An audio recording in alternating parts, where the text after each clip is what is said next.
Hi guys, happy Wednesday, and I bet you didn't expect to be getting a quickie from the knife detector this morning. That's right, my friends, I thought I'd throw a quickie your way.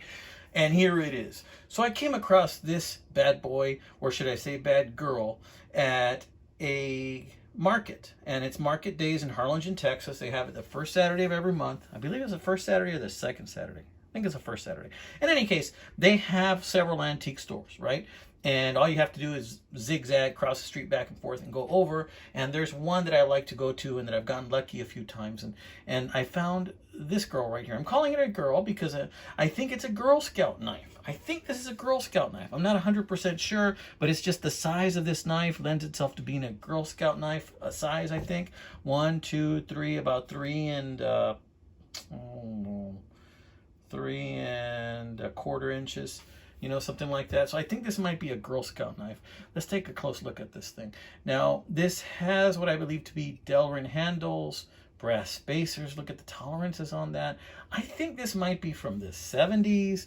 It's got yourself a can opener that is clearly labeled can opener. I think it might be 70s, 80s. Something about this just feels like 80s to me. It's got the awl. This thing looks pretty much darn near pristine, my friends. Look at that nice snap on that awl. It's got this tiny little, cap lifter, but I think it'll get the job done. Close that.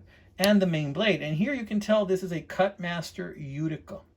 It says Cutmaster, no, not Cussmaster, Cutmaster Utica, New York, USA, and then it says T1.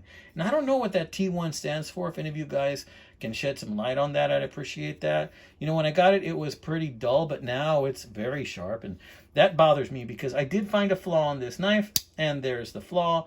It just won't close all the way. So because it won't close all the way, if I put it in my pocket, I'm worried it might catch a finger or something in there, or cut a hole in my pocket. But this thing was just never used. This thing was just put away, and it was just left in the drawer. And it's just a little beauty of a knife. If it wasn't for that tiny little flaw, it would probably be perfect. Well, check out the lanyard loop. See the bend in it? It's got a bend in the lanyard loop. That tells me that maybe it was used a little, or maybe somebody tried to bend something with that lanyard loop. I don't know. But just nice knife, no play. It's just, you can see there, it's got a little bit of micro pitting, but other than that, it's in great shape. I would have to say this knife probably is from the maybe 70s, early 80s time period. And look at that jigging on that Delrin. And I like that nice orangey color in that Delrin. It's really nice. And I was lucky enough to find this for $15. And, I get lucky at that market sometimes. And sometimes all I find is, junk. I find a lot of broken knives sometimes. And sometimes I buy them anyway, in the hopes to fix them, But sometimes at this market, there's a lot of vendors that sell the stuff that they probably wouldn't be able to sell on eBay, but they're hoping somebody will buy it. But this was in a straight up antique store, and they have a box of knives. And in there are some frost knives, and I also bought a Mercator there recently that I'm going to show you as well. Paid a little bit more for that than this, a tiny bit more. But I wanted to show this to you because I know some of you guys appreciate a nice scout knife. And I think this is a Girl Scout knife because of the size. Now check this out. This is very similar to a knife that Tobias gave me. Tobias gave me this knife from his junk drawer. Only this knife, you can tell, is much higher quality. I believe that this is bone in here. I don't think that's Delrin. I think it's bone, and it's very well worn. It's got, I believe, those are steel liners, I believe. And this is just a much higher quality knife. And I think this might be from the 40s, or maybe 50s, 40s, 50s. Check out this can opener. It's got the old style can opener. It's got this little tiny groove in there in the bone. Just really nice, right? And the blade on this thing, it's been sharpened, you can tell. And it only says made in the USA. But wow, Tobias was nice enough to give me this from his junk drawer. And man, look at this thing. I mean, this thing just takes an edge like you wouldn't believe. Yeah, it's had some use, but this is the kind of knife that you're not going to worry about throwing in your tackle box, glove compartment, or just throwing in your pocket. Or if you're working on something out there and outside, you're not going to worry about, if you drop this thing, you're not going to cry over it, right? So yeah, so thank you, Tobias, for this knife. I really, really like it.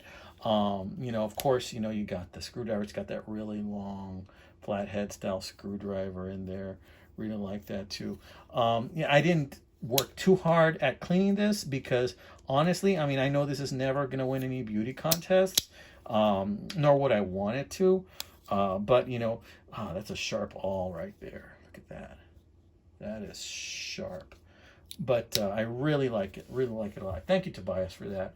So that's another one. And check out the size difference between this camp knife or scout knife and then the Girl Scout one. It's almost like a 1/2 inch difference, something like that. So this one's closer to 4 inches. And you can see the difference between the Delrin and the bone. In any case, I wanted to show you these, my friends. You know, these beauties are out there. You know, there's so many of these now that you can probably find on eBay or stores where they're practically just giving them away because this just isn't what people collect nowadays. I can't tell you how many times I find so many awesome deals on eBay, on just markets, or, you know, on garage sales, because people are not valuing older knives like this anymore. People want the next best thing. They want the new brands that are coming out. They want the really hard, super hard steels. You know, they want the ones that have titanium handles, or they want knives that are flippers. They want flipper knives, right?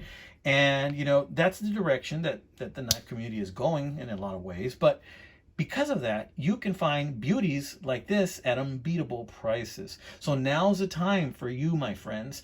If you wanted to get into the knife hobby, but you just weren't sure if you wanted to get in, well, guess what?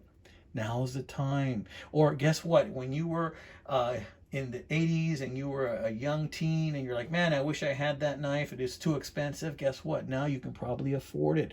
Go look for it, because now they're probably cheaper than they were back then, or maybe they cost the same they did back then.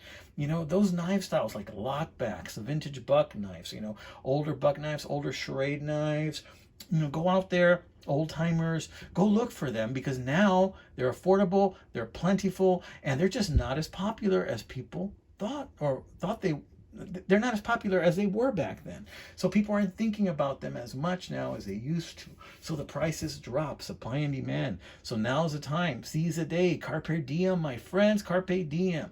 All right, this has been another video by the Knife Detector. I thought this was going to be a quickie, but it just didn't happen, my friends. So this is Wednesday's video. Y'all take care, amigos. God bless you, and keep the faith.